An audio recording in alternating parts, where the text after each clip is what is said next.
చెప్తూ ఉంటాను, నేను చాలా అదృష్టవంతురాలని అని. ఎందుకంటే ఇంతమంది అన్నదమ్ములకి, ఇంతమంది ప్రజలకి ఆడబిడ్డనై ఉండటం నిజంగా పూర్వజన్మ సుకృతం. ఈ మంచి అవకాశాన్ని ఇచ్చిన గౌరవ ముఖ్యమంత్రి చంద్రబాబు నాయుడు గారికి ఈ సందర్భంగా ధన్యవాదాలు, నమస్కారాలు తెలియజేసుకుంటూ, అదేవిధంగా ఒక మంచి కార్యక్రమం కంకిపాడు పోలీస్ స్టేషన్ ఓపెనింగ్ కి చాలా సందర్భాలు మా ఎస్పీ గారు, అమ్మ కంకిపాడు పోలీస్ స్టేషన్ అయిపోతుంది, మనం ఓపెనింగ్ పెట్టుకోవాలి అంటే నిజంగా వాళ్ళని కూడా నేను, డిపార్ట్మెంట్ వాళ్ళని కూడా నేను హృదయపూర్వకంగా అభినందిస్తున్నాను. అమ్మ నాకు అయిపోతున్నాయి, ముహూర్తాలు అయిపోతున్నాయి, మంచి రోజులు ఒప్పించారు. సాధారణంగా పోలీస్ స్టేషన్ ఓపెనింగ్ అంటే మా డేట్లు తీసుకొని మంచి రోజు, అమావాస్య, పౌర్ణమ, సంబంధాలు ఉండవు. మేము ఏదైనా డేట్ ఇస్తే ఆ డేట్కి పెట్టేసుకుంటారు. కానీ అన్ని సాంప్రదాయాల్ని కూడా ముందుకు తీసుకొచ్చుకొని మంచి రోజు పెట్టాలి. ఎందుకంటే అక్కడ ఎటువంటి క్రైమ్ ఎక్కువ ఉండకూడదు, ఎక్కువ ఎఫ్ఐఆర్లు కూడా నోట్ అవ్వకూడదు. అంటే తక్కువ క్రైమ్ జరగాలి. ఎఫ్ఐఆర్ నోట్ అవ్వలేదంటే మా సోదరులు ఇంకోలా రాస్తారు. కాబట్టి అలా కాకుండా మంచిగా జరగాలి అనే ఉద్దేశంతో ఒక మంచి ముహూర్తంలో ఈరోజు మమ్మల్ని అందరినీ పిలిచి ఇక్కడికి ఆహ్వానించినందుకు ప్రత్యేకంగా ఎస్పీ గారికి, ఐసీ గారికి, ముఖ్యంగా మా స్టాఫ్ అందరికీ కూడా ధన్యవాదాలు తెలియజేస్తున్నాను.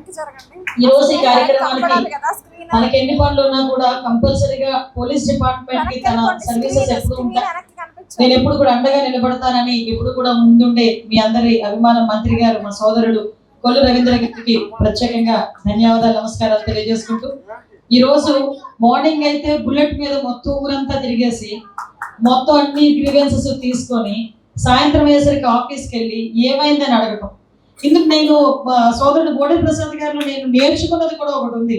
2019 ఎలక్షన్ అయిన తర్వాత, ఆయన ఓడిపోయిన తర్వాత ఈయన ప్రతి ఇంటికి వెళ్ళారు.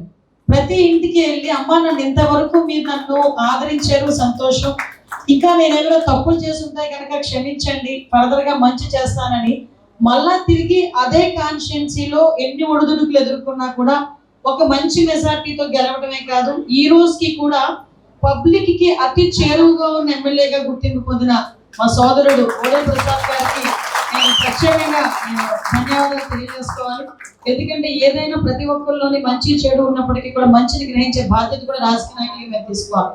అట్ ద సేమ్ టైం ఇందాక నేను ఆఫీస్ చూసి వచ్చిన, అది ఆఫీస్ లా కనిపించలేదు, నాకు ఒక గవర్నమెంట్ ఆఫీస్ లా కనిపించింది, పబ్లిక్ దగ్గర ఏదో ఎమ్మెల్యే ఆఫీస్ లా లేదు అది.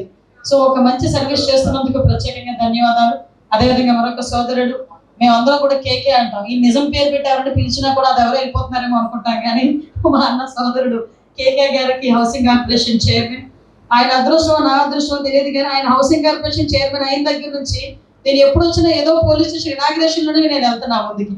ఇందాకే నేను చూసినప్పుడు అన్న ప్రతి ఒక్కరికి కూడా తినేదాని మీద అక్షరం మీద రాసి ఉంటుంది అంటారు, ఓపెన్ చేసే దాని మీద కూడా మా పేర్లు రాస్తున్నాయండి. ఎందుకు ఈ మాట చెప్తున్నారంటే 2019లో ఆగిపోయింది పోలీస్ స్టేషన్. నిజంగా అప్పుడు పూర్తయి ఉంటే వాళ్ళ పేర్లు ఉండేవి, ఈరోజు ఇప్పుడు పూర్తయింది కాబట్టి మా హరికృష్ణ గారి వాళ్ళ ప్రోద్బలంతో ఈరోజు మా పేర్లన్నీ కూడా రాసి పెట్టున్నాయి. ధన్యవాదాలండి. ముఖ్యంగా మా ఐసీ గారికి, మా ఎస్పీ గారికి, అదేవిధంగా మా కార్పొరేషన్ చైర్మన్ గారికి, మా జనసేన అధ్యక్షుడికి, మా ఎంపీపీ గారికి, అందరికీ కూడా పేరు పేరున ధన్యవాదాలు, నమస్కారాలు తెలియజేసుకుంటూ, ఇందాకే అన్నారు, ఇందాక ఉయ్యూరులోని కూడా లాస్ట్ ఇయర్ ఇదే టైంకి ఒక మంచి పోలీస్ స్టేషన్ ఓపెనింగ్ చేసుకోవడం, అదేవిధంగా ఈ రోజు ఇక్కడే కాదు మా ఐసీ గారు నన్ను అతి ఎక్కువగా పోలీస్ స్టేషన్ ఓపెనింగ్ పిలుస్తుంది మా ఐసీ గారు. ఆయన పరిధిలో ఉన్న పోలీస్ స్టేషన్స్ రీసెంట్ గా ఒక 15 రోజుల క్రితం ఏలూరులో ఒక 2 పోలీస్ స్టేషన్స్ ఓపెనింగ్ చేసుకున్నాం. మా దెద్దులూరు కాన్స్టిట్యున్సీలో ఒకటి, ఏలూరు కాన్స్టిట్యున్సీలో ఒకటి. ఎక్కువ పోలీస్ స్టేషన్స్ ఇక్కడ ఇనాగ్రేట్ చేసుకోవాలి. ఎందుకంటే లాస్ట్ 5 సంవత్సరాలు, నేను ఏదైనా లాస్ట్ 5 సంవత్సరాల గురించి మాట్లాడేటప్పుడు రాజకీయాలు మాట్లాడుతాను అనుకుంటారు, కానీ ఇది వాస్తవం.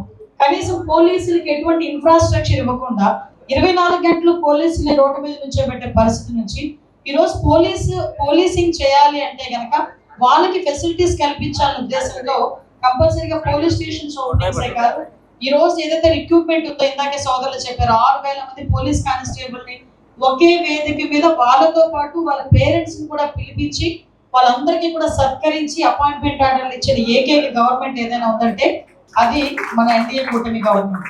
దాంట్లో భాగంగానే ఒక డిఎస్సి తీసిన, ఒక కానిస్టేబుల్ రిక్రూట్మెంట్ తీసిన, ఏదైనా కూడా ఇందాకే చెప్పారు, పోలీస్ కనిపించిన పోలీసింగ్ చేయాలి, ఇన్విజిబుల్ పోలీసింగ్ చేయాలని గౌరవ ముఖ్యమంత్రి గారు ఎప్పుడు కూడా మాకు అన్ని ఆదేశాలు ఇస్తారు. రీసెంట్ గా నన్ను దాని మీద రీసెర్చ్ చేసి రమ్మని కూడా సింగపూర్ కూడా పంపించున్నాను. సింగపూర్ నేను వెళ్ళిన తర్వాత నాకు అక్కడ, నేను కూడా మన కలెక్టర్ కాన్ఫరెన్స్ లో కూడా చెప్పాను, ఒక బ్యూటిఫుల్ థింగ్ ఏంటంటే, మనం సాధారణంగా ఏంటంటే ఎవడైనా కొట్టుకుంటున్నాడు అనుకోండి, అంటే ఎవరిని నేను కించపరిచి మాట్లాడట్లే, కొట్టుకున్న వెంటనే మనం ఏం చేస్తామంటే పోలీసులకు ఫోన్ చేసిన తర్వాత ముందు జేబులో మొబైల్ చేసి మొబైల్ రికార్డింగ్ చేస్తాం. ముందు ఆ పొజిషన్ పక్కకి వెళ్ళాలి. ఇంకొకటి ఏంటంటే మనం 112కి ఫోన్ చేసినా 100కి ఫోన్ చేసినా మనకి ఏదైనా కష్టం వచ్చినప్పుడు 112 100 ఫోన్ చేసే పరిస్థితి. కానీ సింగపూర్లోని వాళ్ళు ఒక బ్యూటిఫుల్ గా ఒక వర్డ్ ఉపయోగించారు. మాకు ఉన్నది 30,000 మంది పోలీసులే కానీ పోలీసింగ్ చేసేది మాత్రం 60 లక్షల మంది ప్రజలు చేస్తారండి అని అడిగాడు. బ్యూటిఫుల్ థింగ్ నిజంగా. ఎందుకంటే ప్రతి ఒక్కరు కూడా ఒక పోలీసింగ్ చేసేటట్టుగానే ఉంటారు. ఎక్కడో ఏదో జరుగుతూ ఉంటే నాకెందుకు లేని పక్కకి వెళ్ళే మనస్తత్వం కాకుండా ఇమీడియట్ గా వాళ్ళు ఆ నియర్ బై పోలీస్ స్టేషన్ కి ఇన్ఫార్మ్ చేయడం కానీ ఆ పోలీస్ వచ్చేలో వాళ్ళు రెస్క్యూ చేయడం కానీ వాళ్ళు ప్రతి ఒక్కరు కూడా అలా ట్రైన్ అప్ అయి ఉంటారు.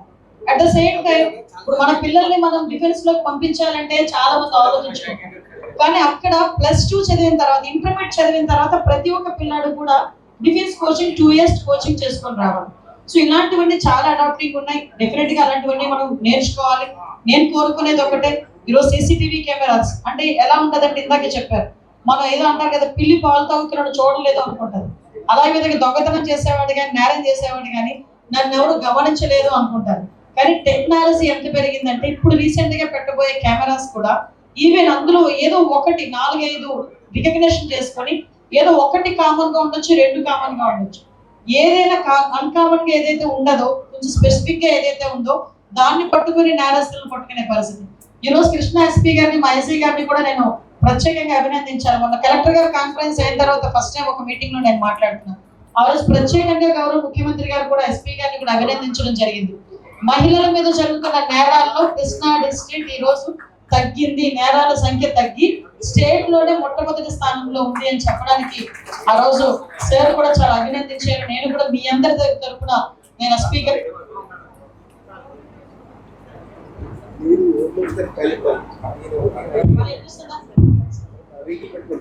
ఐసీ గారికి కూడా నేను ధన్యవాదాలు తెలియజేసుకోవాలి. ముఖ్యంగా ఈ కార్యక్రమాన్ని ఐసీ గారు SP గారు నా ఆదేశాలని పుణికి పుచ్చుకొని తమదైన శైలిలో పనిచేస్తున్న జిల్లాలో ఉన్న డిపార్ట్మెంట్ వాళ్ళందరికీ కూడా నేను పేరు పేరున ధన్యవాదాలు నమస్కారాలు తెలియజేసుకుంటూ శాంతి భద్రతలు ముఖ్యంగా హై ప్రయారిటీ మనకి, దానికి ప్రత్యేకంగా మీరందరూ కూడా మా అందరికీ కూడా సహకరించాలని మనస్ఫూర్తిగా మిమ్మల్ని అందరినీ కోరుకుంటూ ఈ అవకాశం ఇచ్చిన మీ అందరికీ కూడా ప్రత్యేకంగా ధన్యవాదాలు తెలియజేసుకుంటూ సెలవు తీసుకుంటున్నాను. జై హింద్.